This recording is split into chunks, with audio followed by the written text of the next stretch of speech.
Listen, here's another movie that do not expect me to say it correctly. San Cra San Cran Sankrathiki Vasthunam. Sankrathiki Vasthunam.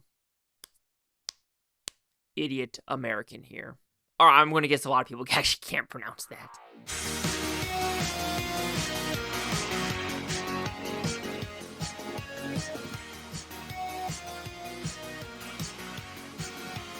Chase Lehocky here with the Blue Futon, reviewing the title of this movie below. So it's about pretty simple premise. There's a very, very predominant AI oligarchy, or very rich person, right, who got kidnapped in India, and they need a very good cop to get him. However, that good cop has been retired and now has 4 kids and a nice wife. But his ex is still a cop, and there's about to be some mingling between his wife, his kids, the ex, and him. Is he old enough? Is he young enough? Is he spry enough to get back in the force? Let's find out. So, did I like this film? Actually, with all of the Indian movies I've seen this year, this is the best one.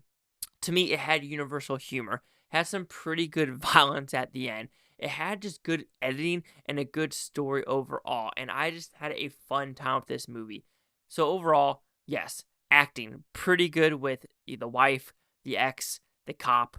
Fantastic. The directing and the writing, I think, really puts it on a different tier for this movie, because even with other Indian movies, you kind of you kind of get the landscape. Here you get fun cornfield ones, you get houses, you get prisons, you get other just shenanigans in this movie, and just off the wall shit in this movie. Because when I say that, there's them trying to find someone who can actually get a prisoner out of prison, and the cop that they try to get just can't do it. He's so perfect when he yells it, and it's pretty funny when dealing with that level.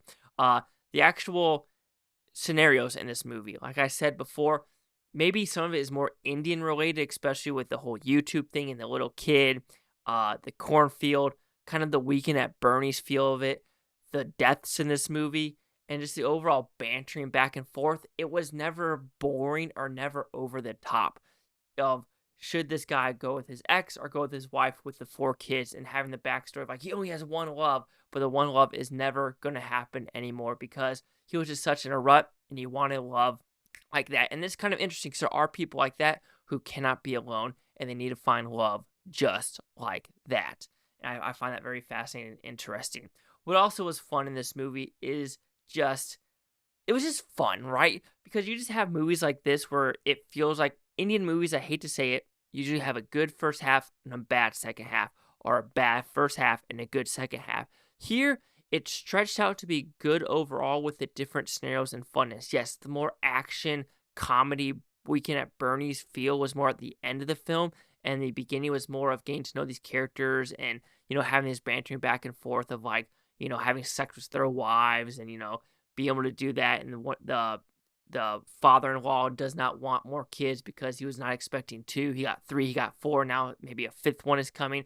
Actually, maybe 12 is coming. So that running gag really does work with sleeping in the line. I really dig that. Also, the gag of just the bantering between the 2 women really did work. I had a fun time with their dialogue through in and throughout. Yes, can you say it is conventional at the end? And I wish Indian movies would kind of, do something, oh shit, kind of like Blind, where there's moments where you do not expect to come. But I feel like those are not the non-commercial ones. This is more of a commercial movie. I say that, but then the Weekend at Bernie's part, when it actually occurs, is not conventional. And I was thinking, oh, they're fine. It wasn't fine. So that part, okay, I dug it. But there were other things where you kind of knew where the story was going to go. And that's not a fault for it, but it's it could have gone something different. And a lot of Indian movies do like to play it safe. Also, at the very end of the movie, where the hardcore action sequence does happen, I do wish it was a little bit more just, oh shit moments. Yeah, there were some fun moments here and there. And I did like the humor of who and how the bad guy actually got killed and how it occurred. I thought, okay, that's very unique and fun. But the overall fight sequence was a little bit janky, not in a bad way, but it was I want more fighting. I want more action. Yes, this guy used to be a badass back in the cops, back in the force, and he used to just be roughing and riling and just going freaking crazy. And yes, you kind of get that at the end of the movie, but then it was very abrupt, and I'm like, ugh.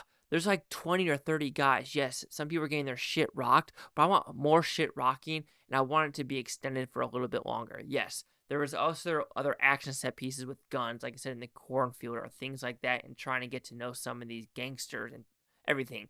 But yes, I still like that. And then the side story with the cop, being so up his own arse, where everything he does is correct and everyone around him is incorrect. That is a good plot point as well to some people that having to stick up their ass and realize, hey, maybe you're not as good as you think you are. And then the voice funniness worked as well. This might have been a little bit of a janky review. I apologize. I did this review a little bit later throughout the week. I saw this movie like 3 weeks ago, and I've caught up to this one, so it's 100% my fault for if this movie review just felt a little bit all over the place. But overall, Sankrathiki, I'm not even going to try anymore. It's a fun film. It's one of the better Indian ones of 2025. Even though I like to say that, we're only halfway through February right now, so there hasn't been that many. But overall, this is a good film, and I recommend this one if you're looking for a fun Indian film with decent humor and decent action. So Sankrathiki Vasthunam will receive a 4 out of 5 with Futons, which equals at 80%. So let's see the critics and user scores gave this one. So you have critics say one of them positive, audience score 84% with over 250, no critic consensus. 8480. Chase Hawk here at the Blue Futon. Like, comment, subscribe. I don't know what Futontopia. You Blue Futonians. Thank you for watching my great down. Convert to stay tomorrow week from month. Need forever. See you freaking one of you. Peace of love. Peace of love. Stay safe out there. Stay frosty and enjoy this film.